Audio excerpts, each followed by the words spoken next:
Hey, for those of y'all who follow me on my Instagram, you saw my nephew. Shout out to my nephew, man. That's my heart. You saw him do his little wiggle. I'm in the kitchen as always. So I was cooking and I just happened to like film him. And of course, he looked at me and he saw it was real. So shout out to him. Anyway, I listened to this new Preemo thing, and it's weak. You know it's weak. It's disposable. You'll never listen to this again. None of these tracks hitting. None of them. And I hate to say that because I love Preemo. See, let me just sidestep for a second. This is why I tend not to do album reviews, because most stuff is weak. And I hate to be that guy that's always like, this is trash, this is trash. But the reality of the matter is that this stuff is trash. It's not that I'm doing it because that's what my channel is. My channel is a trash channel. Nah. Shit is just weak. You know what I mean?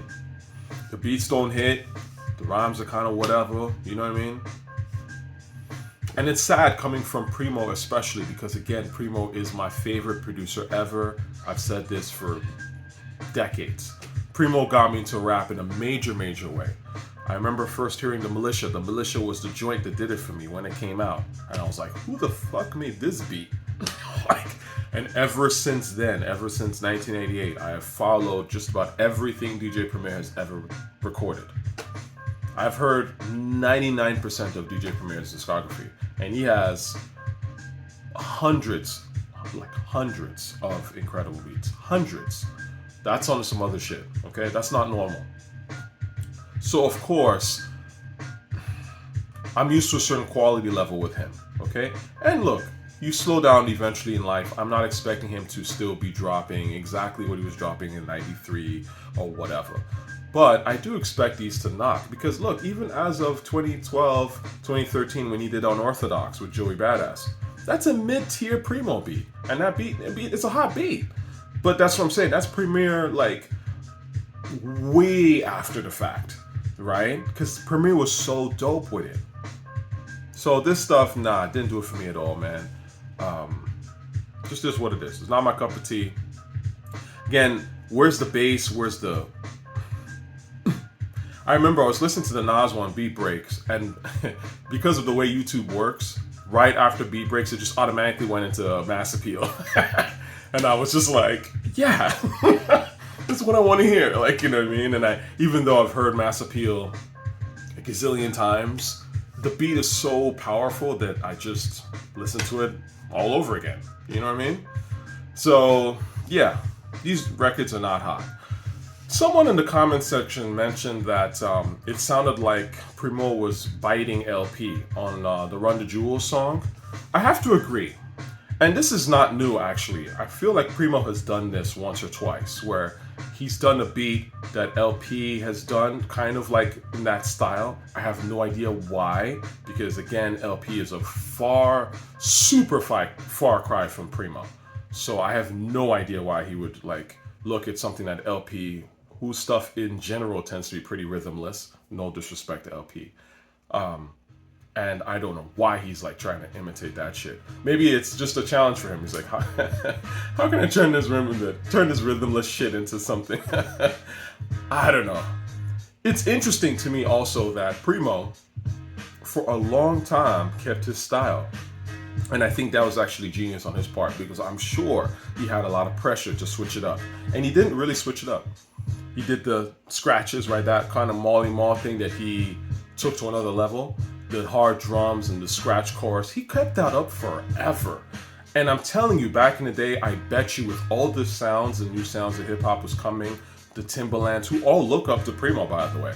So these are all guys who come after Preemo. And people are like, oh, that Preemo shit is, you know, it's a stale, like, you need to switch it up. I remember Underground Head saying that goofy shit, by the way. It's interesting that Preemo stood staunch and said, nah, this is the hot shit. I'm going to keep making this style of beats because I'm good at it.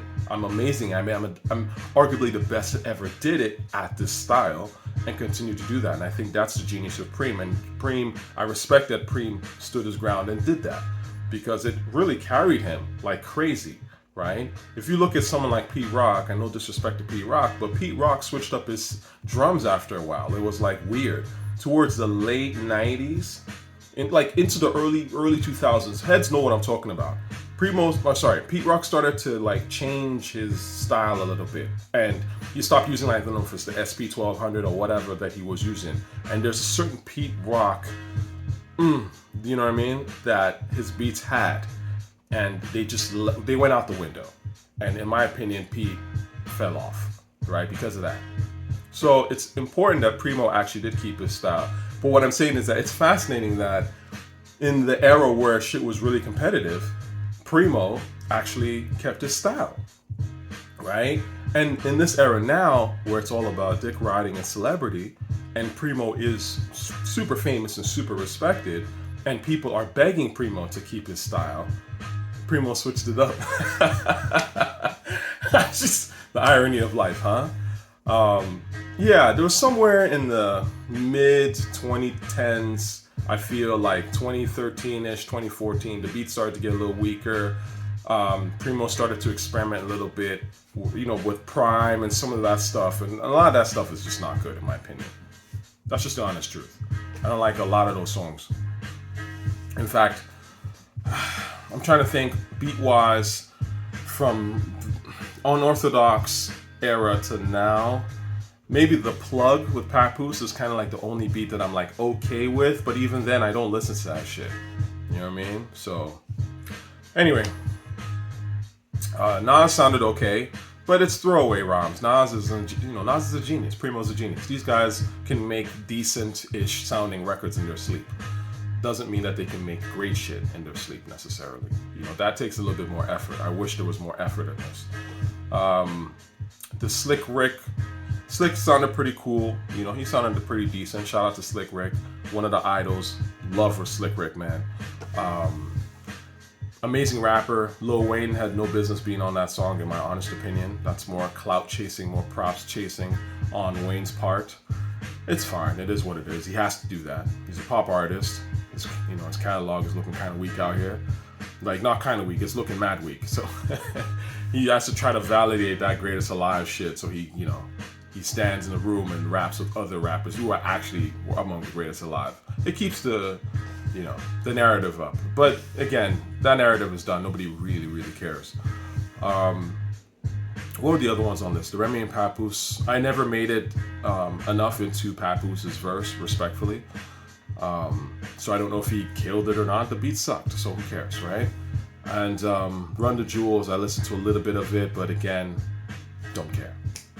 Yeah. Oh, Joey Badass one. Also, of course, you know how I feel about Joey Badass, right? Speaking of rap, oh, come on, man. For your friends. This was the shit.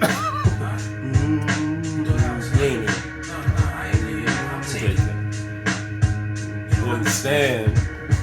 You confused? This was the shit. This one talk about Preemo at his. He was leaning, give me the fucking mic. Come on. I'm lame ass rappers trying to fame it. I should up in the casino for all the games you're playing. Plus they hoes, big black niggas flaming. Plus that, you don't be stressing us. And if you GS it, don't be BSing us. Just BS it, logically. See how that shit make you wiggle, dance? The flow is nuts. The beat is nuts. Real quality rap. Rap becomes low energy and drumless. You know, no style, no swing. Disappointing to say the least. But anyway, that's my thoughts on this shit. Peace, y'all.